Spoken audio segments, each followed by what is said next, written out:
Assalamu alaikum everyone, this is Fahad and you're watching your own favorite YouTube channel Speak English with Fahad. Today is 3rd of November 2020 और आज के जो don editorials हैं उनमें से first one है America's choice, यानी America ने किसको चुना है. The United States is gearing up for a poll verdict on November 3 in what is arguably one of the most crucial and unconventional election in the country's history. रियासत मुत्तहिदा America 3 नवंबर को एक रायशुमारी के फैसला की तैयारी कर रही है जिसमें मुल्की तारीख में सबसे अहम और गैर रिवायती इंतखाबात हैं. Although the world doesn't have to wait long for the result of the poll, whoever becomes the next US president, Republican candidate Donald Trump or Democratic candidate Joe Biden, it is evident that this election is taking place at a very critical moment in history. अगरचे दुनिया को रायशुमारी के नताइज का ज़्यादा इंतज़ार नहीं करना पड़ता, लेकिन जो भी अगला अमेरिकी सदर बन जाता है, रिपब्लिकन उम्मीदवार डोनाल्ड ट्रंप या डेमोक्रेटिक उम्मीदवार जो बाइडन, ये आया है कि ये इंतखाब तारीख के लिए एक इंतहाई नाजुक लम्हे पर हो रहा है.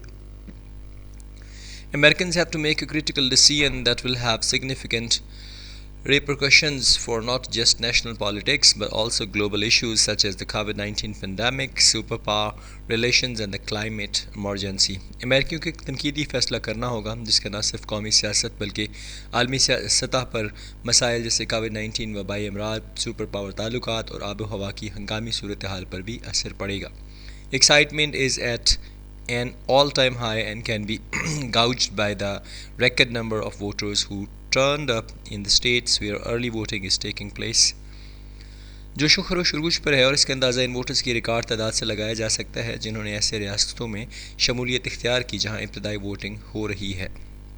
Official tallies suggest that more than 80 million Americans have already cast their ballot, a turnout which sets the stage of America's highest participation rate in over a century, all against the backdrop of the pandemic and economic recession and the country's deeply polarized and acrimonious politics. सरकारी कद के बारे में बताया गया कि 80 million से ज़ायद अमेरिकी पहले ही अपना वोट डाल चुके हैं, जो एक सदी से ज़्यादा अरसे में अमेरिका की सबसे ज़्यादा शराकत की शरह का मरहला तय करता है. अच्छा, यहाँ पे गॉज्ड बाय का मतलब होता है अंदाज़ा लगाना, एनालाइज करना.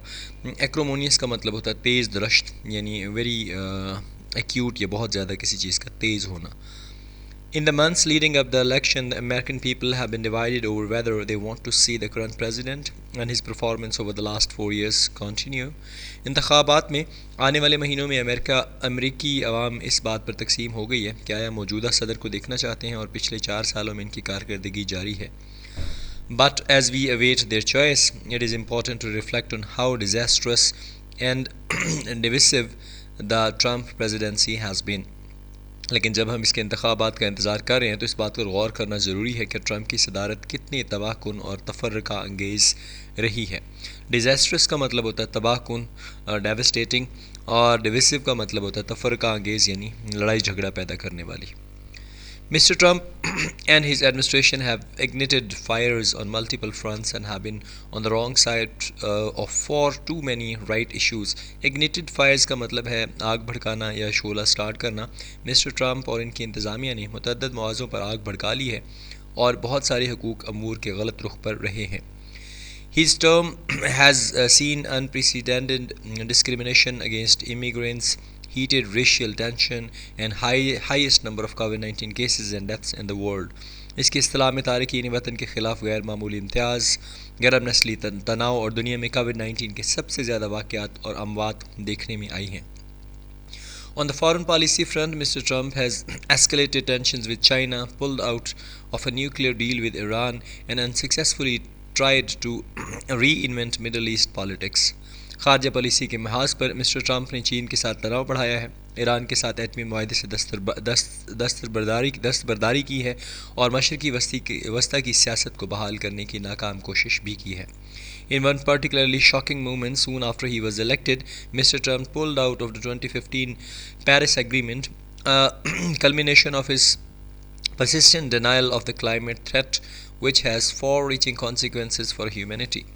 इसके मुंतखब होने के फ़ौरन बाद एक ही ख़ास तौर पर एक चौंका देने वाले लम्हे में मिस्टर ट्रंप ने 2015 के पेरिस मुआहदे से दस्तबरदारी इख्तियार कर ली, जो मौसमियाती ख़तरा के इनके मुस्तकिल इनकार का नतीजा है, जिसके इंसानियत के दोरस नताइज हैं। The tense environment in the US is not likely to ease in the coming days, especially in the event that Mr. Trump doesn't win, as he categorically talked about electoral fraud and said he won't commit to leaving the White House even if he loses.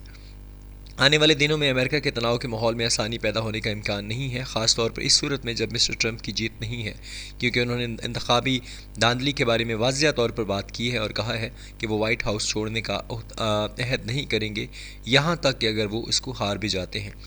Not only has he said he suspects fraud at the polls, he has criticized mail-in ballots and cast doubt over their legitimacy.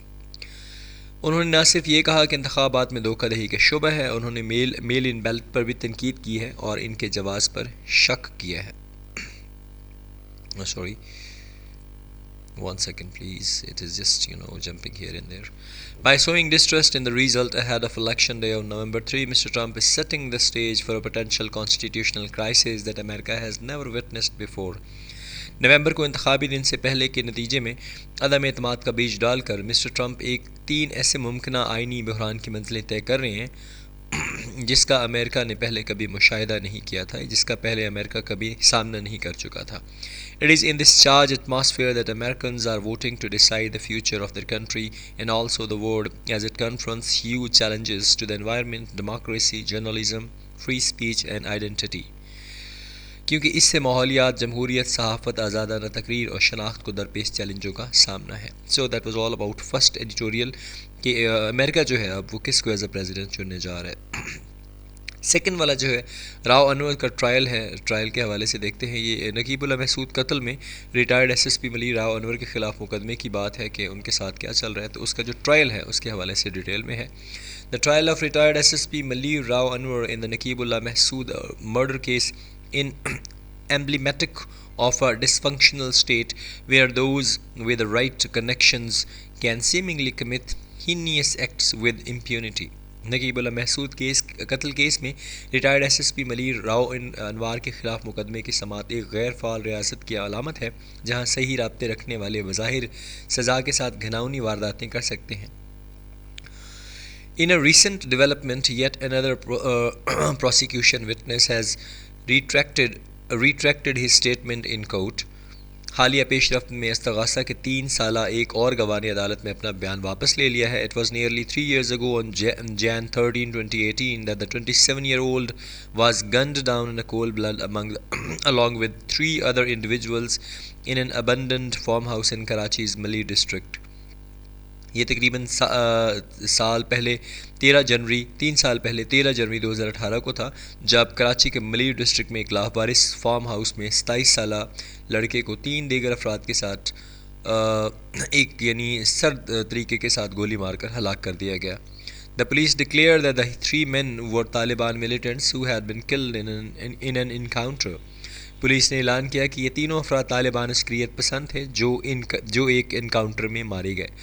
अब इस वाले में अगर बात करें तो इसमें एक एम्ब्लीमेटिक है। एम्ब्लीमेटिक का मतलब है जी एम्ब्लीमेटिक जो है इसका मतलब ये है कि एक मुकदमा जो है case is emblematic of a dysfunctional state अलामत है।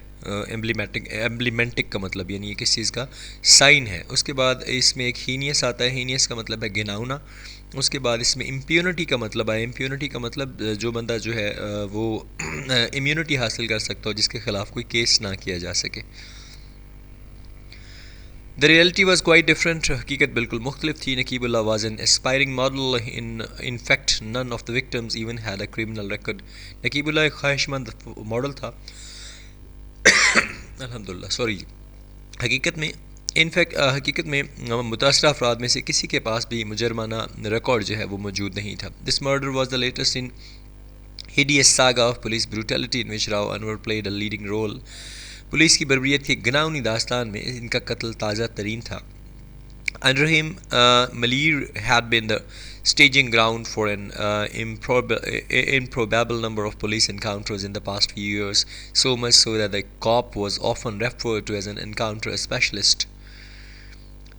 जिसमें राव ये पुलिस की बर्बरियत की घिनौनी दास्तान में इनका कत्ल ताज़ा तरीन था, जिसमें राव अनवर ने अहम किरदार अदा किया था। इनके मातहत मलीर पिछले कुछ अरसे से पुलिस के मुतअद्दिद मुकाबलों की आमाजगाह बना रहा था। इनका इतना कि पुलिस एहलकार को अक्सर एक इनकाउंटर स्पेशलिस्ट कहा जाता था।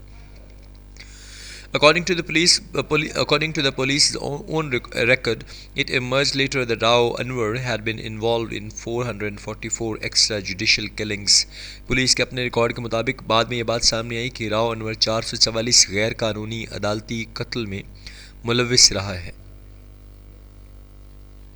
The situation was all the more remarkable for the fact that no cops ever seemed to sustain any injuries in these shootouts, and yet there was not a single investigation into them. सूरत हाल इस हकीकत के लिए और ज़्यादा काबिल ज़िक्र थी कि किसी भी पुलिस एहलकार ने इन शूटआउट में किसी किस्म की चोटें नहीं पाई और इसके बावजूद इनकी तहकीकात भी नहीं हो सकी।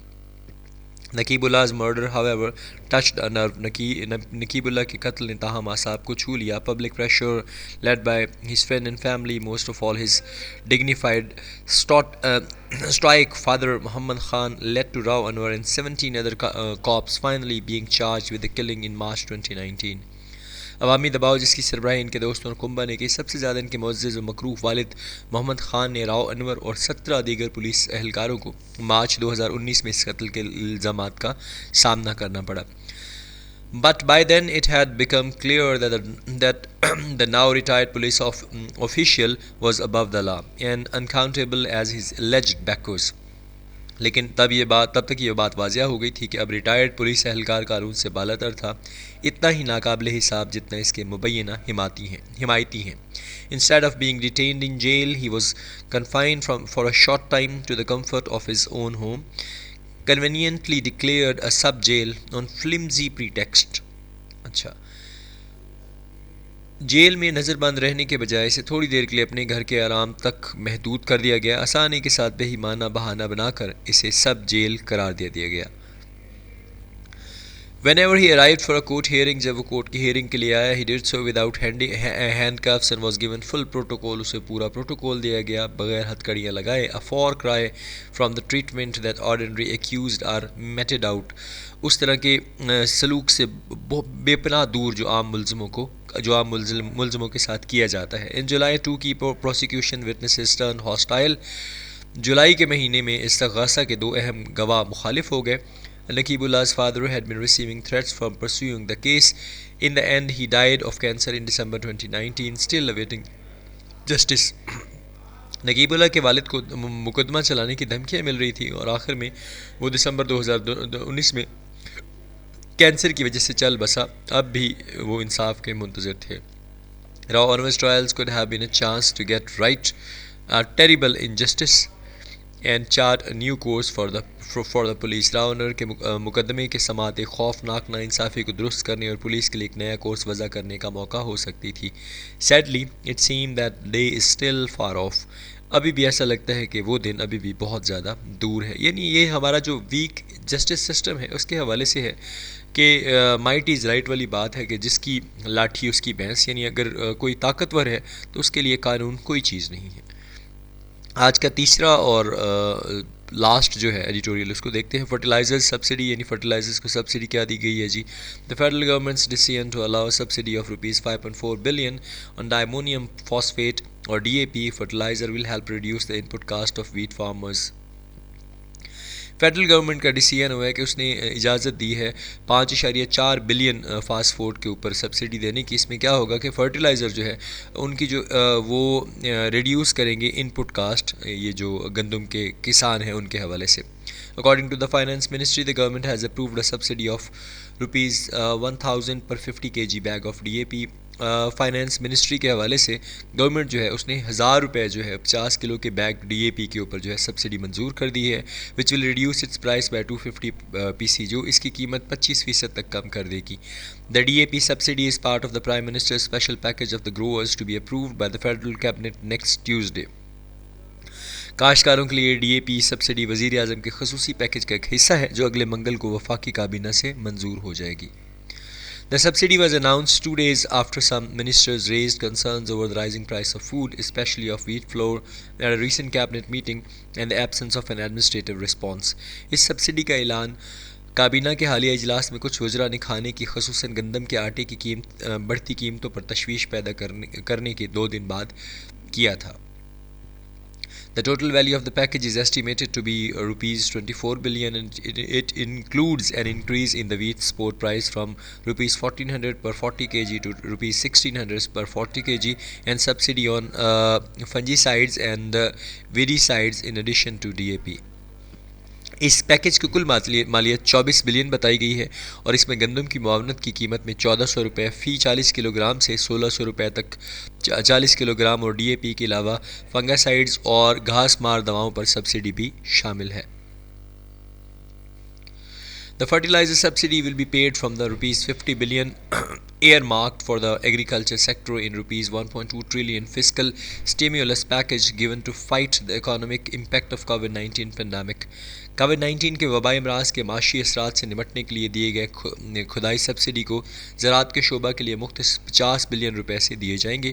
Only a fifth of the money allocated for agriculture could be spent until now. ज़राअत के लिए मुख्तस रकम का सिर्फ 5वां हिस्सा अब तक खर्च हो सकता है।